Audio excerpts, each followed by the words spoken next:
Welcome to Shatter the Dark, where we open up about mental health, break the silence on suicide, and offer hope to those who need it. I am your host, Mary Thormalin. Together, we'll share stories of struggle and resilience and remind you that no matter how dark it gets, you are never alone. Oh, and welcome to Shatter the Dark. My name is Mary Thormalin, and this is our first episode. Yay! So I just wanted to start off with who am I? Who is Shattered the Dark? What are we doing here? Um, Shattered the Dark. It is I don't know, it's whatever I want to make it, honestly. I started it because um it was kind of like a weird thing that how this kind of all came about. Um, First of all, I started Shadow of the Dark because my name is extraordinary, and I didn't feel like I could use my name as a personal brand. So I wanted to create something else. And Shadow of the Dark, it took me a long time to figure out a perfect name for it. But Shadow of the Dark is because I went through a really dark time for several years, and I broke out of that, and I am on the other side of it, and um, I'm ready to start helping other people. And I don't want to say ready because this is not something new for me. I've been helping people for a while. About a year ago, I got involved in a local affiliate with NAMI, which is the National Alliance of Mental Illness. And I got super involved. I jumped in head first, volunteering for every bit of it. I was going to trainings. I'm trained in doing support groups for people who struggle with mental illnesses. I'm trained in a program called In Her Own Voice, which is sharing your personal story on a public platform. And then recently, I also trained for Ending the Silence, which is another NAMI signature program where we can speak to parents, staff, and students about mental illness, mental health, suicide prevention, and I'm also able to share my personal story with those groups as well. So I was really doing a whole lot with NAMI, really making honestly a full time job. I was working on their social media. I was doing media spots. I was all in. And towards the end of this year, a paid position came available within the affiliate. And yeah, as a parent who has not worked in 10 years, which I'll get to that here in a minute, um, it was, it felt perfect to me to just kind of slide into this paid position, doing as much as I was already doing. Unfortunately, that job didn't work out. They fulfilled it with somebody else. And I'm not gonna lie, I was kind of devastated by it. I kind of took a weekend to recover, and then I said, all right, well, um, my higher power obviously has bigger plans for me, and I got to figure out what that is. And I struggled a lot because I was like, all right, where's my sign? Like, slap me across the face and tell me what it is that I'm supposed to be doing, because I know that I am meant for bigger things. I didn't spend the last year doing all the things that I did to just sit in a small bubble and go back to just doing the small things. I'm ready to go big. And in the process of all of that, I realized that doing this stuff with NAMI, that affiliate, I almost grew out of it. There, I wanted bigger things. I wanted to do bigger things, and I wasn't able to do that within their affiliate. And so I was like, let me start something on my own. Um, I have been advocating for mental health. I 10 years ish. I started struggling really bad. I got into a really dark place right after I had my daughter, about 10 years ago. Um, and so I started advocating. I started writing. Actually, I started a blog. Originally, it was going to be a witty mom life blog, but it turned into a personal mental health journey blog. And I talked about some really dark times, and we'll talk about some of that stuff throughout my podcast here. But I really wanted to create a personal brand with just kind of a multitude of different things that I wanted to do. I knew that probably I wanted to do a podcast, so here we are. I plan on probably going back and doing some blogging. I do enjoy writing, so I'll probably go back to that. Um, I want to be able to continue to share my story. I feel like my story is relatable on many different levels as far as age groups and types of people. And so I want to continue to be able to do that. And so I wanted to create a personal brand where I would be able to be found. Because I would like to continue to do the public speaking and not be secluded to NAMI events only. So I want to continue to do that. I want to create online content other than the podcast, um, and just create a place for me to continue to advocate for mental health and suicide prevention. I just want to see where this goes. I don't have huge plans specifically, but I have huge plans. Um, would I love to be a motivational speaker? Absolutely. I think that that is on my list. Would I like to be a life coach or a mindset coach? Absolutely. I think that's on my list. Is that in store for Shattered the Dark? I don't know. I'm still a young mom with young kids. I need flexibility.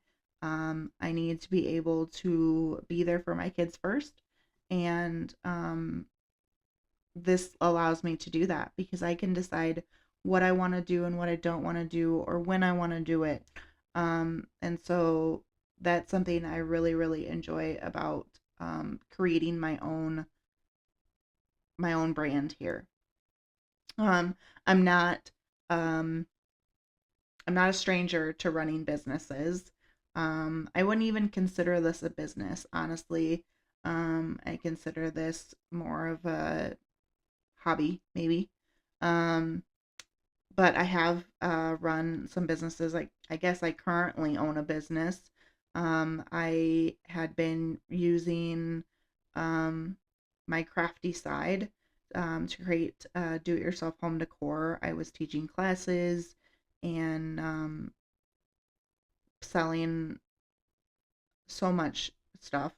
Um, I spent about I started in 2019.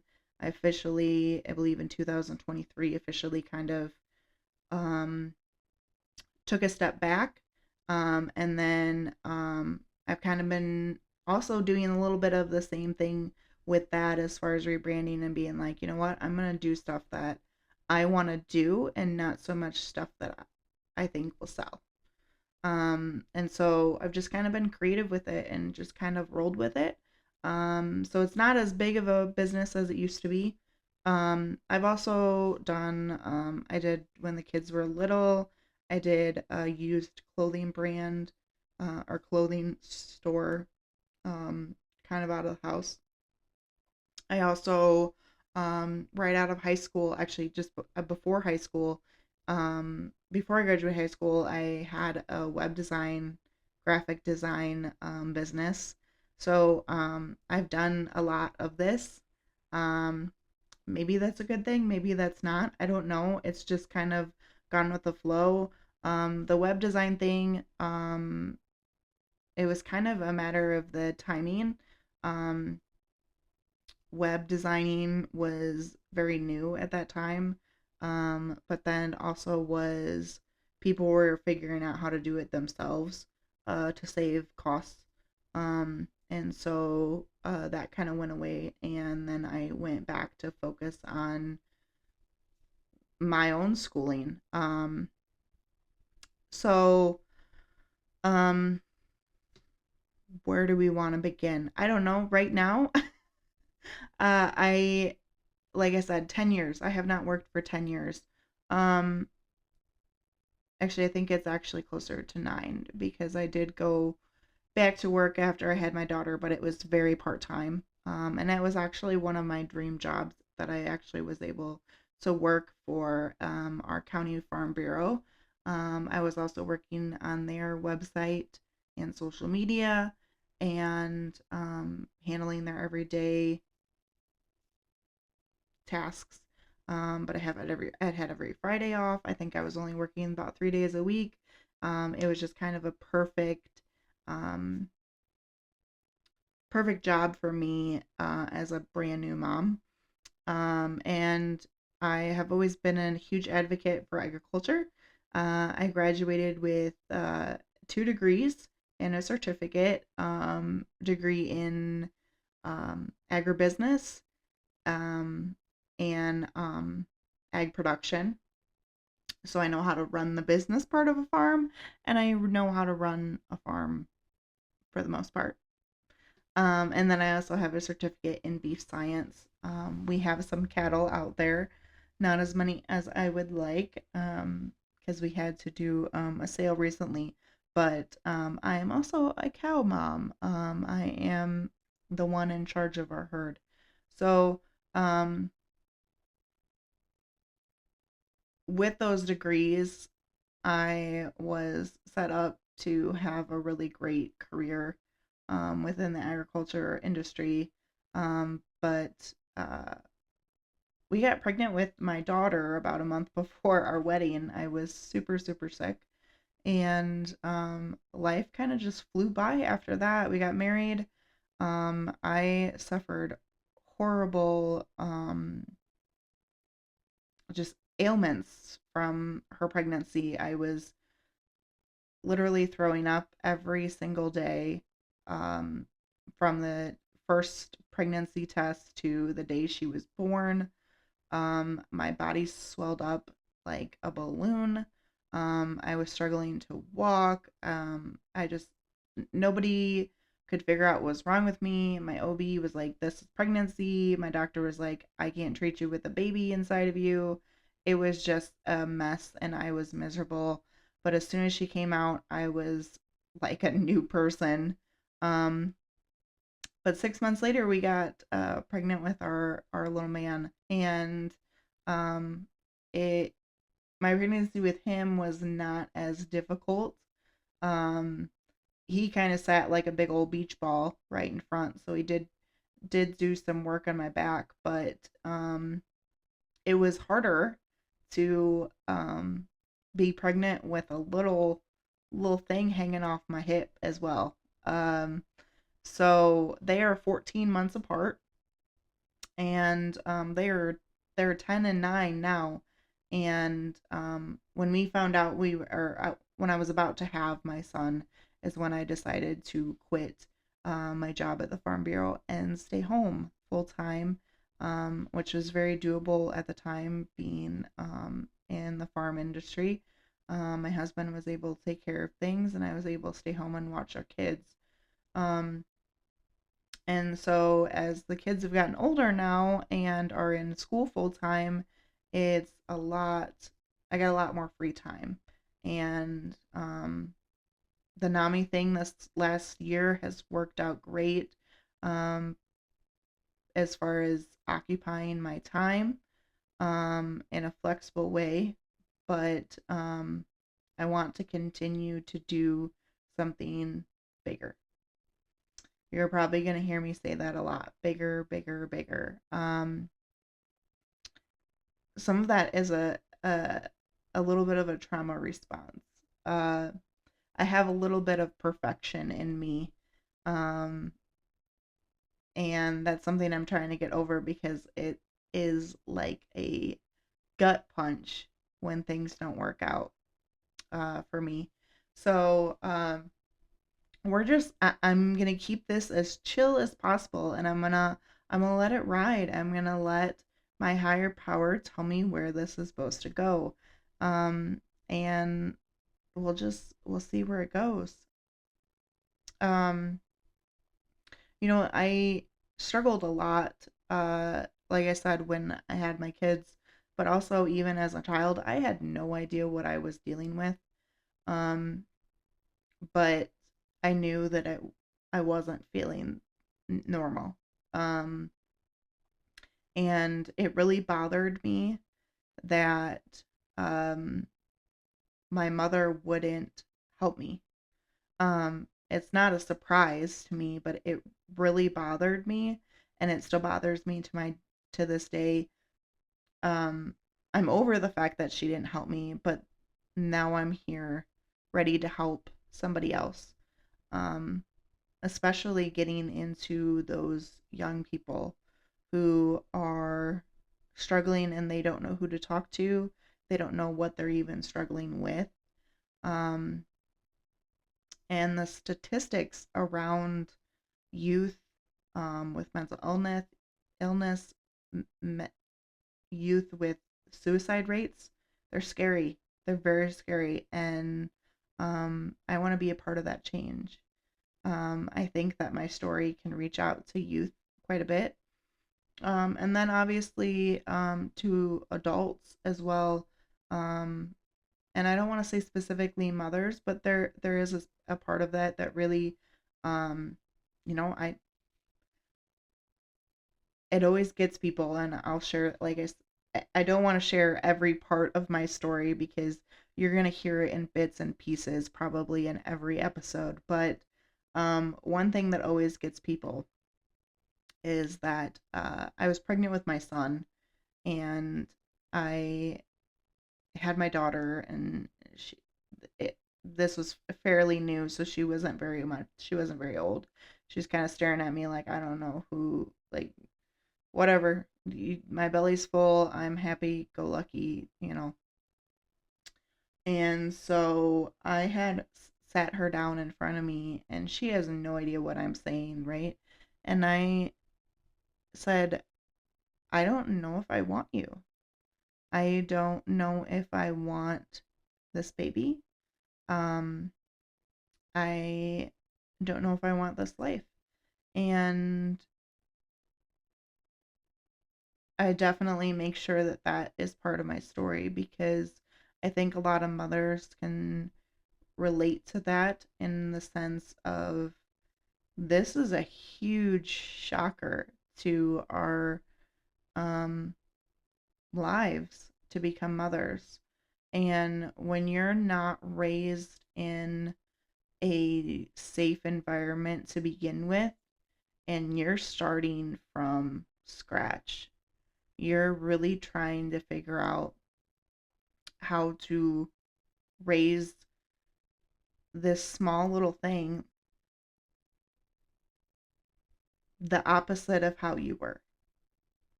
How do you not do what you were that was done to you? Um, Growing up, mother was kind of a dirty word to me in a sense. Um, and so when I became one, I didn't know how to handle that. Um, so I did struggle. I was I don't know if I was misdiagnosed. I think that I don't know if we can ever say for sure, but I always thought that I was misdiagnosed with postpartum. There is probably some there, obviously, but I had depression well before I had my kids, and I think that it was just triggered. And so they couldn't help me get a handle on my postpartum because I don't think I was being treated the right way because it wasn't postpartum. Um, Kind of going into my diagnosis. So, um, I was diagnosed as a kid, denied any treatment. Anytime a doctor suggested I needed treatment, I never saw that freaking doctor again. But I struggled with it. Um, and not till I had my daughter did we decide to, like, hey, probably should do something about this. Should we have done something when I was pregnant? Yeah, probably. Should we have done something, once I became an adult myself? Yeah, I probably should have. Um, but I didn't know what the hell I was dealing with, to be completely honest. Um, I was probably about 5 years old when I first saw my first psychiatrist, or a psychologist, I think, because my preschool teachers had actually reached out to my parents and said, you need to have this child evaluated. Um, and I was 3 when my parents divorced. A very, very first memory I have of that I can remember back to is my mom breaking into my dad's house, and telling me to pick which toys I wanted to take with me, um, as she was packing up all the stuff she wanted. Um, so those are some kind of rough, some rough stuff. Um, but going back, like I said, I was getting treated for postpartum, kind of getting the generic treatment, therapy, and here's your low dose of antidepressants. And it wasn't working, and I was getting worse. I was getting much worse. Suicidal thoughts, which I've struggled with my entire life, but they were getting really, really bad. Um, and it was scarier when you're a mom and you're responsible for 2 little ones and you don't want to be alive. That's scary. And so it just kept getting worse and worse. Um, and Eventually it got to the point where I had to figure out how to fix this myself. The doctors, I give a huge shout out to my OB. She was amazing, helping me and sending me referrals and getting me to as much as she possibly could, to a point where she was finally like, all right, I don't know what else to do for you. And so I took it into my own hands, and I decided to find a psychiatrist. I didn't care how long I had to drive. I um, found a psychiatrist, and I had a friend reach out to me who was in the mental health field, or not mental health, but healthcare field. And she'd reached out to me and said, look, if you find a doctor who is not affiliated with a hospital, you're more likely to get in sooner. Because that's what I was struggling with. I was struggling with wait lists. I was struggling with months between appointments. Um, I was I was waiting, and I knew I could not wait anymore. So, with that information, I did a extensive Google search trying to find a psychiatrist that was independent. And I was able to find one about an hour and a half away from me, which at that point, I didn't care how far I had to drive. I was going to get there. And so I met with him. I called, and they were able to get me in with him within a week, which is crazy because I was waiting months to get into a doctor, and he saw me within a week. Um, he spent quite a bit of time, I think actually more than my appointment time he spent with me, and he um figured out some diagnoses, and he figured out kind of a treatment option. At that time, he diagnosed me with major depression disorder, and severe anxiety. Um, and we started a medication journey. Um, he started me with another medication Um, by that time, I think I had already tried maybe two or three before I even got to him. So we started a new antidepressant.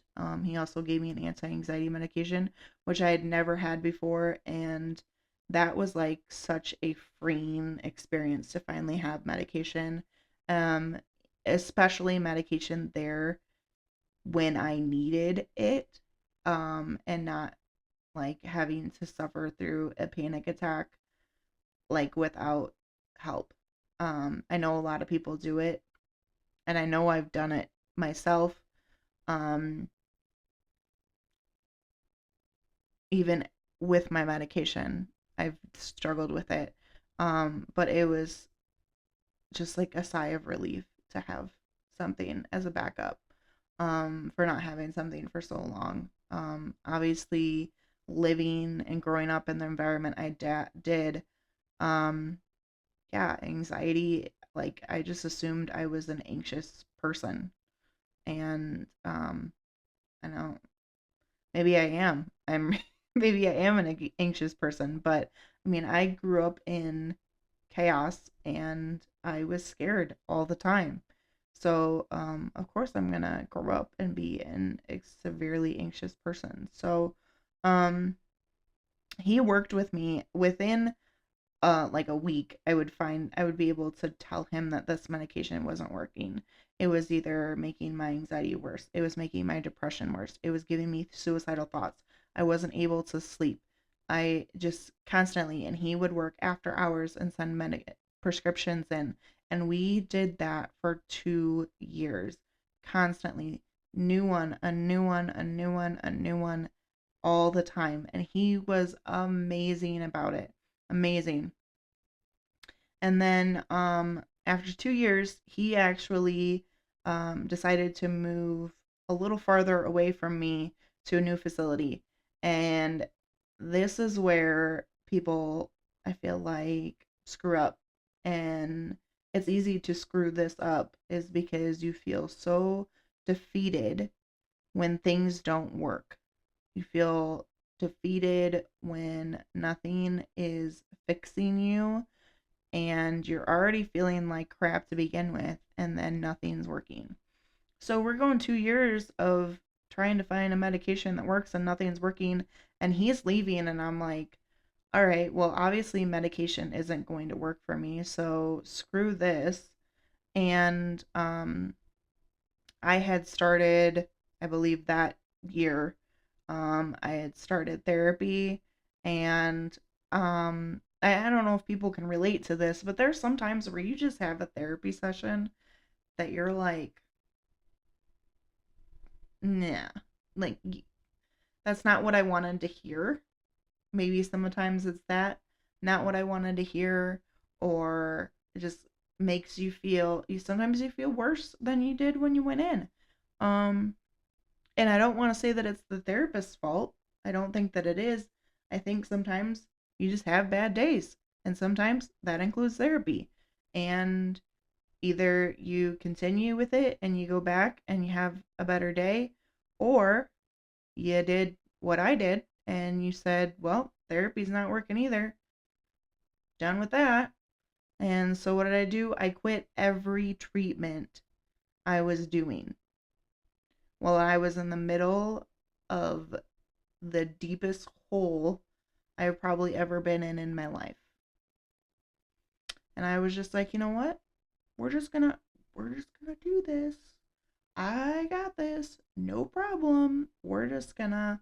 I'm just gonna kick mental illness in the ass, and we're just gonna do this. And mental illness kicked me in the ass. It kicked me in the ass because it ended me in the hospital by that September.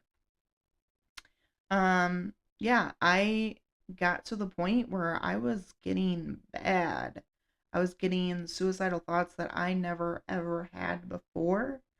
Um, and I finally went to my husband and I said, I think I'm past being able to do this by myself. I don't think I can do this by myself. So he drove me to the emergency room. I ended up, this is, we're going to have to talk about this in another episode, but going through that whole process, one, something new needs to be figured out. And I know that it's been a while since that's happened to me. And I know that there's been some different changes that's happened, but, um, that needs to be like fixed as far as how the emergency room and healthcare handles mental health crises. Um, but I landed myself in a psych ward, um, and I don't know if that's where I was supposed to actually be. But regardless, it scared the shit out of me. I was scared straight. You might as well have put me in prison. I was scared straight. I walked out of that thing like on a whole new different, like, let's do this, that lit a fire in me that said, all right, I can't do this anymore like this. I got to get my shit together. And I did. I went back to the psychiatrist. I drove the extra half hour. Yes, it was only an extra half hour. So now I drive 2 hours to the psychiatrist, and he's going, what the hell just happened? I went back to my therapist, which also she was like, what the hell just happened? And I put in the work. I put in the work.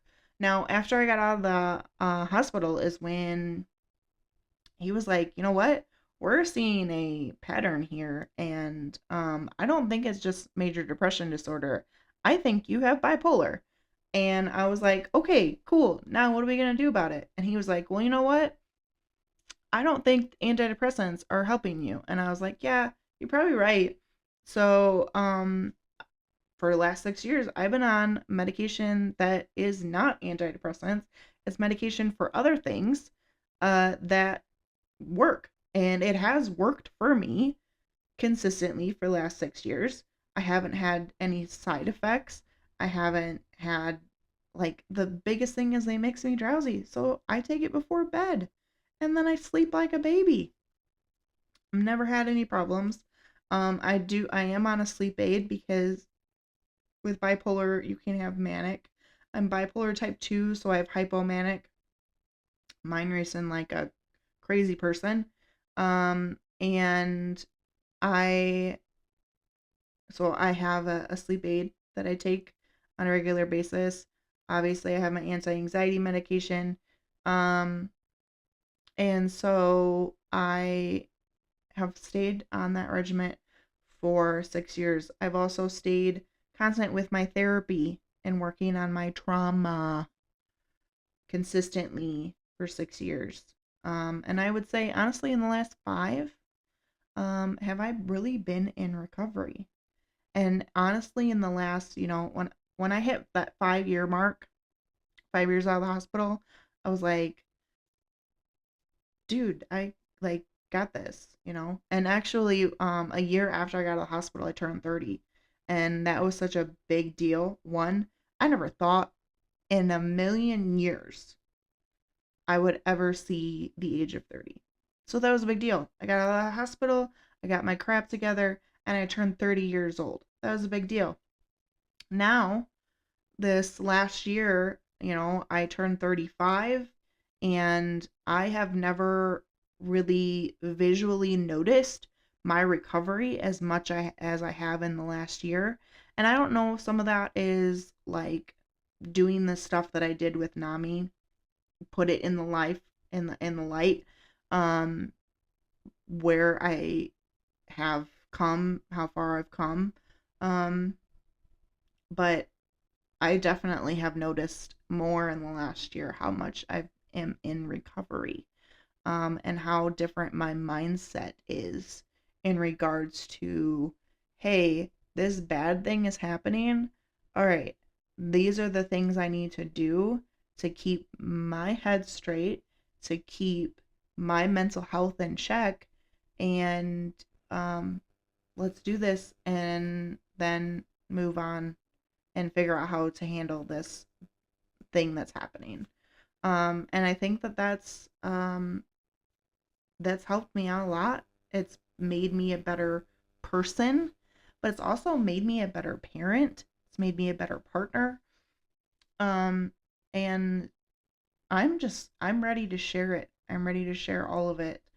Um, I'm really excited about this podcast and sharing my story with people, sharing other people's story, getting all of that out there, talking about it out loud. I'm excited to do that. I got a great lineup of people to join me. Um, love the magical world of social media, and finding those people and saying, "Hey, who wants to talk about mental health with me?" And getting quite a list of people that raise their hands. So I'm excited to see where Shatter the Dark goes. If you are interested in becoming a guest on the show, whether it be in person or virtually, um, give me a shout out, give me a message. I do have a form on my link tree for you to fill out, and I will respond with a email. The forms are the easiest way for me to be able to keep everybody organized because I'm getting so many inquiries that I need the forms so I can keep them in order. Um, which is a good problem to have. So fill out that form. Also, you can find me YouTube channel. I'm going to start putting on Spotify. Still trying to figure out all the different platforms. But I already have some videos on YouTube from stuff I did with Nami. You can find me on Facebook and Instagram, Shatter the Dark, on both of those. But pretty much any platform I'm working on getting stuff. But for sure, my podcast will be on YouTube, and on Spotify. So I want to thank everyone for tuning in for the first episode. I appreciate it so much.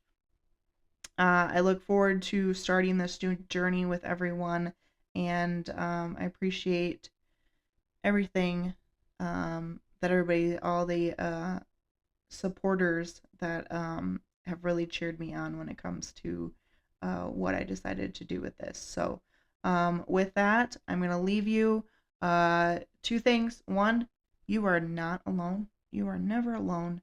And two, if you or someone you know is struggling with mental health, suicide thoughts, mental health crisis, substance abuse crisis, please reach out to the 988 Suicide and Crisis Lifeline. Even if it is not a crisis, they are there to talk. They are there to listen. You can call or text 988, and you can also chat online with them at 988 lifeline.org. I strongly support the 988 initiative, and please use their resources. Uh, Everyone, have a great rest of your day, and I will talk to you again soon. Bye bye.